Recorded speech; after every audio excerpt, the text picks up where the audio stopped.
Welcome, Hudson Valley, to this week's edition of In Touch, the public affairs and issues program that runs across Townsquare Media of the Hudson Valley radio stations.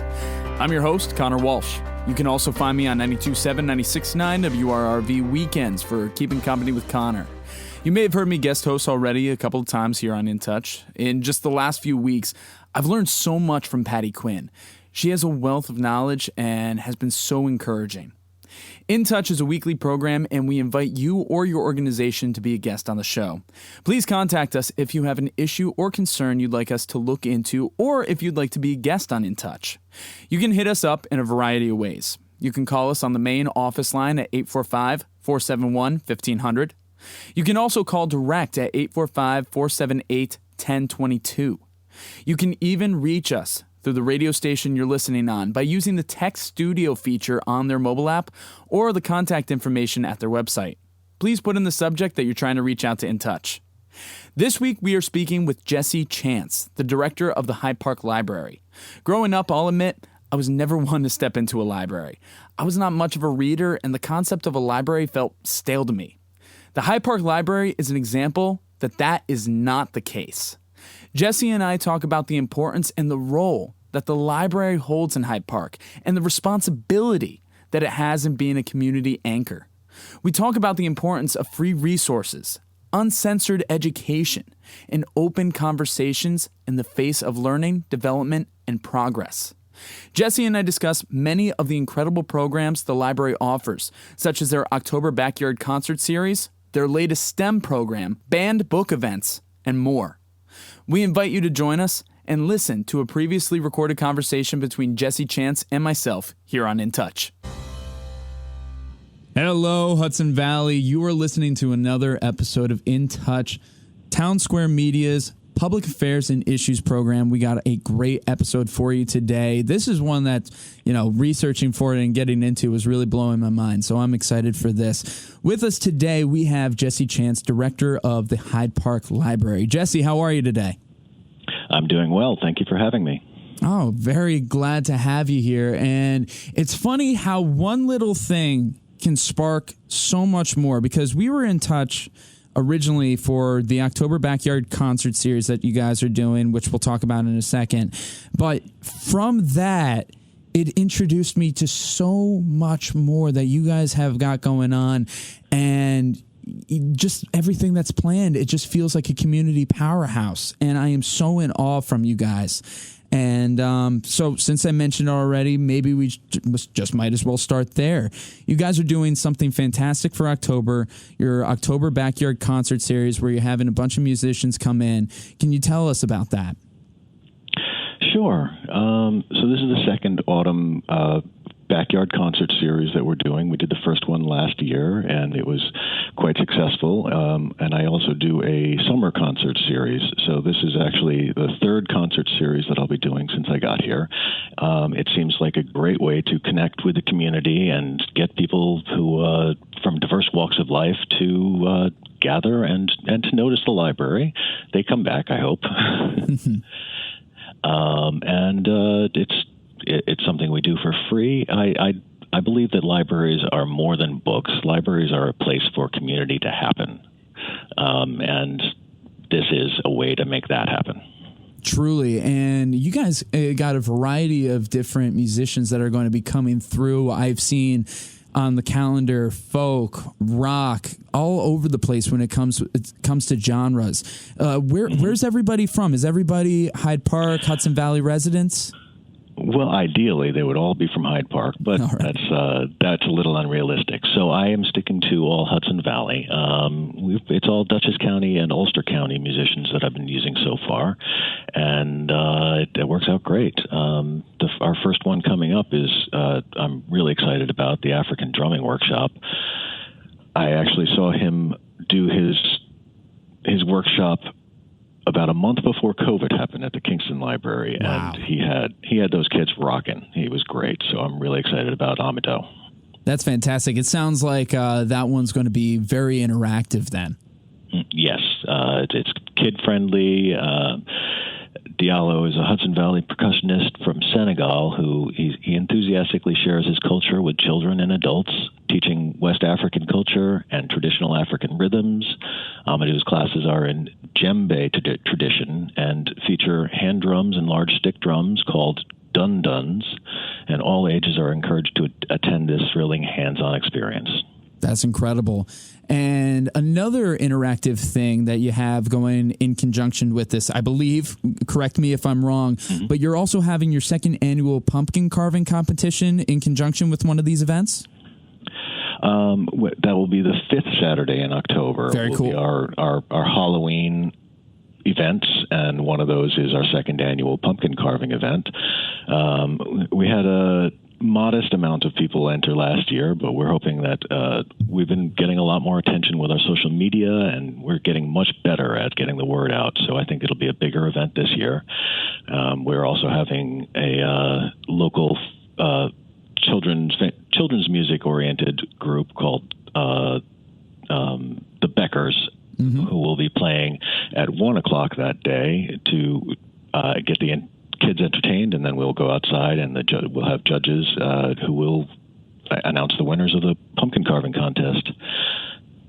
That's so exciting. I really love that. I know for sure, like, I shouldn't even say when I was a kid, like, I would enjoy that. Even right now, I would enjoy that. I love carving pumpkins, and I love doing things along that line, and that's great to get into the Halloween spirit. Yeah, I should be very clear that we are not having kids carve pumpkins here.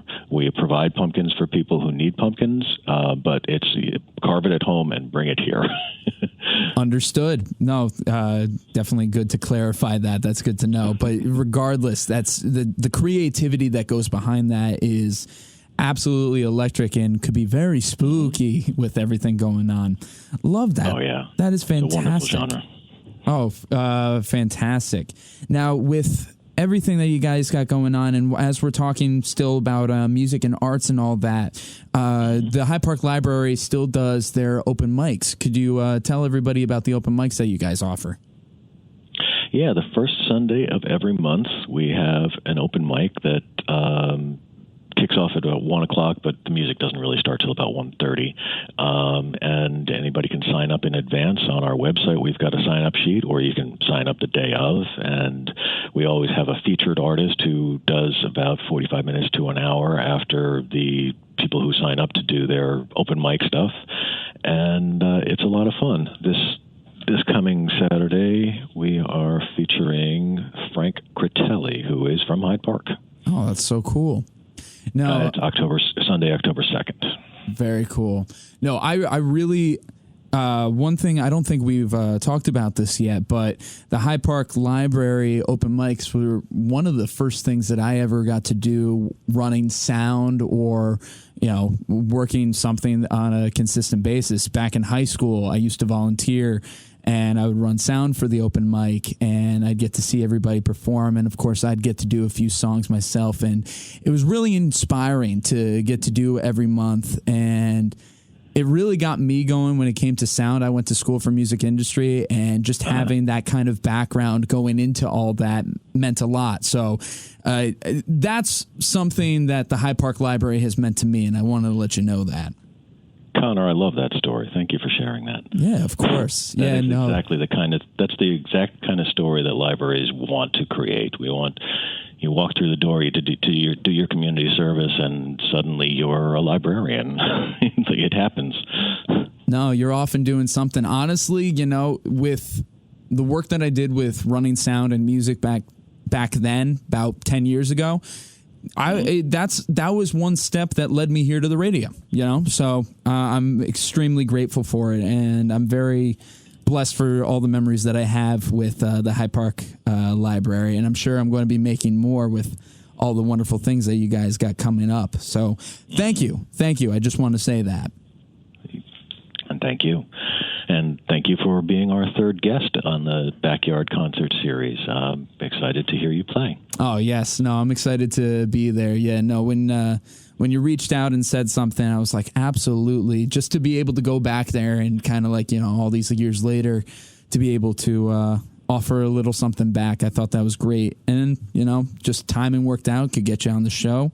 And we got a great number of things that we can still talk about. Right now, we are talking with Jesse Chance, director of the Hyde Park Library. They have a lot of great music-related things that are going to be coming up all throughout October. But not just that, it's just an exciting time altogether. One thing that I noticed going on the website, the Hyde Park Library is almost at 100 years. I believe, is this the 95th year of the Hyde Park Library? I believe that is correct. We will, in 2027, we will be celebrating our 100th anniversary. So yes, that is amazing. That is correct. That is amazing. So I know that's 5 years away and all that, but I'm sure it's probably on everybody working there's minds. Am I correct? Well, I hope so. I know it is definitely on the Board of Trustees' mind, and they are forming committees and trying to make plans. But, it's hard to make plans 5 years in advance, but they're excited to do it. That is so exciting. And it just goes to show you, how historic and rooted everything is with the community, and just, how much of a staple that it's always been. Very, very good. It is. We are very lucky to have this library. It was built in James Roosevelt's memory, FDR's father, by his mother, Sarah Delano, in 1927, and we have furniture in our children's room that we don't have evidence of, but we are pretty certain that Eleanor Roosevelt sat at our children's table and read books for story time. Wow. We know that she read books for story time here. We think that she sat at this table. Regardless if she sat at that table or not, just knowing that, she came through and was a part of all that, that's a really interesting part of history right there, just to say the least. It's a slightly daunting amount of history that this library has. It makes me take it that much more seriously. Absolutely. And now another kind of daunting thing that's been going on that has a very interesting history is banned books. You guys did a banned books week event not that long ago, and I just think this was so powerful what you guys were doing with this, because you're seeing this on the news so much more with all these books, especially books like I thought were very impactful when I was in school, being banned now. I thought that was ridiculous. And I think it's crazy to think that kind of censorship is going on. And here you guys are having this incredible event recognizing those said books and the culture behind it. Could you tell us about the banned books event that you did? Sure. So this past Saturday, September 18th, was the first day of Banned Books Week, the 40th anniversary of Banned Books Week, actually. And classically, libraries have highlighted the splashier things. They've focused on books that make the news, like Genderqueer makes the news now. And yes, these things deserve attention, but it's more impactful if we bring attention to normal books that you wouldn't expect to be banned, but are still being challenged and pulled off of shelves in communities across America.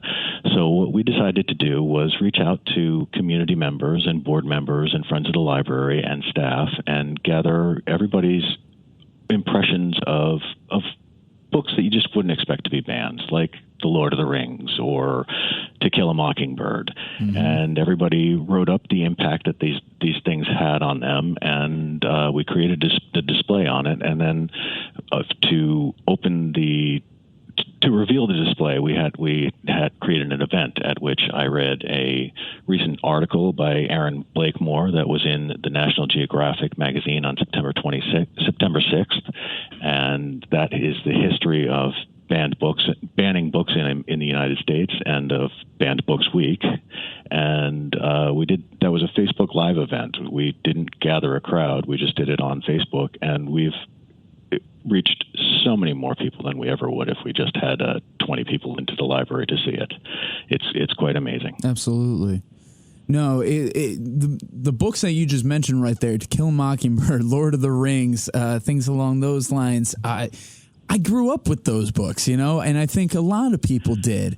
And it's just flabbergasting to think that they're being stripped away from so many students, these days, when they really show such an important message. One that really got me was the Mouse series recently. That was one that I read, oh gosh, was that middle school that I read that in? And how impactful that was to myself and my personal education. I didn't read it specifically for school.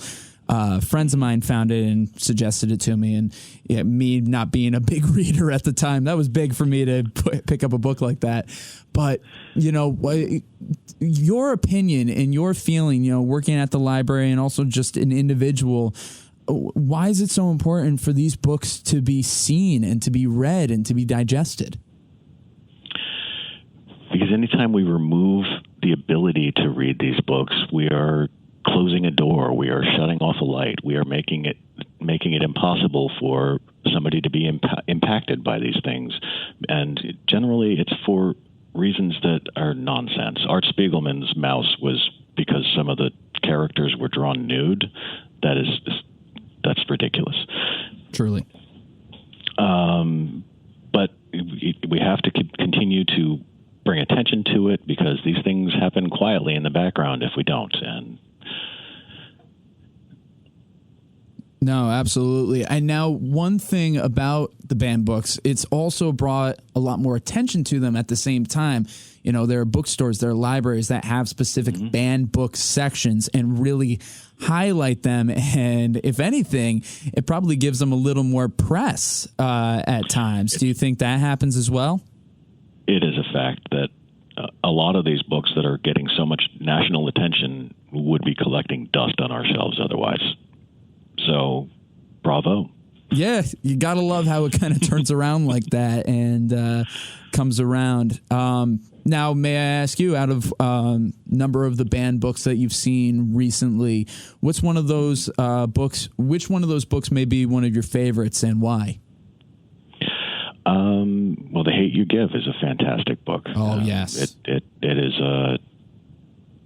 it's a window into a life, a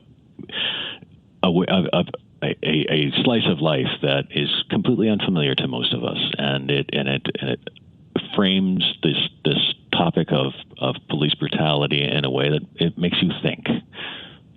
Absolutely. Yeah, no, that one, it's not an easy read, but it's a very important read. Yeah, no, that's a very good one. Thank you for sharing that. We really appreciate that. So if you're interested in any more of those banned books, you should go over to the Hyde Park Library and check them out. I think the accessibility to them is fantastic. So that's great, to be able to have these events and to be able to show them in such a light. I'd just like to mention the Brooklyn Public Library's initiative on this, in which they have offered a free card to any teen in America, which will give them access to any of these banned books. That's incredible. And when did that start? I don't know exactly, but I first read about it in June. That's impressive. Yes, I think that's great. And I think that's a great way to, kind of push our young students into all that. I know probably something along those lines probably would incentivize me back then. Yeah. No. Yes. And I should also point out that public libraries don't have an agenda. It's not our mission to make anybody read these books. It is our mission to make it not impossible to read these books. I think that's a great way of looking at it. Again, we're talking with Jesse Chance, director of the Hyde Park Library. They got a number of great events going on all throughout the fall, whether it be their concert series, open mics, pumpkin carvings, so many great things like that. Plus, we've also been talking about their banned books events and censorship when it comes to education and reading. Now, as we continue onwards, you said that libraries are more than just a place filled with books. It is a place where community can convene. And there's a number of things that you guys do on a regular basis there. Yes, you have these events that come up for certain times of the year, but you have things that go on all throughout the year as well. One thing in particular that really sparked my interest was the STEM programs that you guys offer. Could you tell us about that a little bit? We are just getting started with that, and Fantastic. we're very excited about it. Last year, thanks to a generous grant from Dutchess County, called the Learn, Play, Create grant, we were able to install what we call a collaboratory here at Hyde Park Library, and it has any kind of content production equipment you can imagine. We've got microphones, we've got cameras, we've got lights, we've got computer laptops with software on them, and we've got a bunch of robotic equipment. We also have a 3D printer. Cool. We are using the robotic equipment to start having STEM classes, science, technology, engineering, and math, and learning how to code with robotics is a great entryway into that. No, we have, I also run a science camp over the summers, and I think it's so important to be able to educate students and the public on this stuff, because it's taking over so much of our lives. And heck, right now, the technology that we're using, this is stuff that you're offering to give that little introduction to, which is really impressive. Yeah, I think that high school students, Roosevelt High School students, could come here and create a podcast. I've got the equipment. And we have the ability, we've got green screens, we've got lots of cameras, so we have the ability to create TikToks, to create videos, we could even make a magazine. I will add the caveat that we don't know how to use all the equipment yet, and we are busily learning how. And we can all learn together, the collaboration with it. No, that's terrific. Now, as you said, that's something that can be offered to the high school students to be able to put something together. Back when I was in high school, sure, we had our tech departments, and we had FDR Live, and we have stuff like that. But to be able to go to a place and create a TikTok, create a podcast, create something like that with that kind of resources, that's so impressive to be able to offer that to everybody. And I've also saw on your social media, the TikToks and videos that you guys create to promote stuff is really top notch as well. And really impressive, all the work that you guys have been doing to try to find a modern market like that. I think to ignore social media and to ignore these new channels of access to audiences is basically you're signing your own death warrant. We have to do it, and it's fun to do it, so that's not terrible. No, I'm glad that you said that. It's fun to do it, because some places are just like, oh, do we really have to do this? But you can really tell that you're having so much fun with all this. There was one in particular with your STEM program with, I believe it was called a banana robot. And I was watching that, and I just thought it was so fun. I thought it was cute, and I was like, how do you sign me up? I want to play with this thing. This is great. You're welcome to sign up. We don't have age limits. Fantastic. I love it. No, you'll be seeing me. No, that's very good. It is intended for teens, but we wouldn't turn you away. I appreciate that nonetheless. No, that's very good. Now, Jesse, I really appreciate having you here and talking about all these fantastic things that the Hyde Park Library has open to everybody. Before we go, going on that whole line of, library is more than a place of books, it's a place for community. Could you please give us your feelings on why libraries are so important, especially these days with so much media, with so much technology and everything going on, why libraries are still such a huge, crucial part of every community? Well, I speak for public libraries, of course, but it seems like every home in America has a computer in it or a smartphone, but it's simply not the case.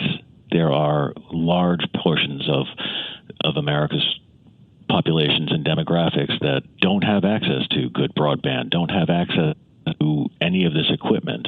And libraries create it. Not only are we your source of information and access to information, but we're your ability to learn how to use the tools that access it. And I can't even begin to stress how valuable that is to. If you're entering a job market and you don't know how to use a computer, you can go to the library and learn how to use a computer. truly. No, it's one of the last places where you can find the resources and education for nothing else in return other than the fact of just the enjoyment and getting what you want and can out of it. It's terrific. It's absolutely terrific. Thanks. I'm fond of saying it's one of the last places in America where you are allowed to just hang out and be without being expected to pay anything or be a member or anything. You can just be here. I think that's a great way to wrap it up, truly. The Hyde Park Library, you can check it out with all the links that we have on the websites in regards to the article with this episode. Not just that, go and visit it for yourself. See for yourself how wonderful this place is. Jesse, thank you so much for being a guest here on In Touch. We really appreciate you. Thank you so much, Connor. You have a great day. You as well. This has been this week's edition of In Touch, the public affairs and issues program that runs across Townsquare Media, the Hudson Valley radio stations. We want to give a big thank you to Jesse Chance from the Hyde Park Library for taking the time to speak with us. For more information on the Hyde Park Free Library, you can visit hydeparkfreelibrary.org. In Touch is a weekly program, and we invite you or your organization to be a guest on the show. Please contact us if you have an issue or concern you'd like us to look into, or if you'd like to be a guest on In Touch. You can hit us up in a variety of ways. You can call us on the main office line at 845-471-1500. You can also call direct at 845-478-1022. You can even reach us through the radio station you're listening on by using the text studio feature on their mobile app or the contact information at their website. Please put in the subject that you're trying to reach out to In Touch. Now, last week we talked with the American Cancer Society, and I'm proud to announce that I am now a Real Men Wear Pink ambassador. Throughout the month of October, campaign ambassadors across the nation are stepping up and using the power of wearing pink to raise funds and draw attention to the breast cancer fight. You can follow my journey and find information on how to support my campaign under the In Touch tag on the app and site of whichever Townsquare Media station you're listening on. I've been your host, Connor Walsh. Until next time, stay curious, keep an open mind, and as always, I'm glad we get to spend some time.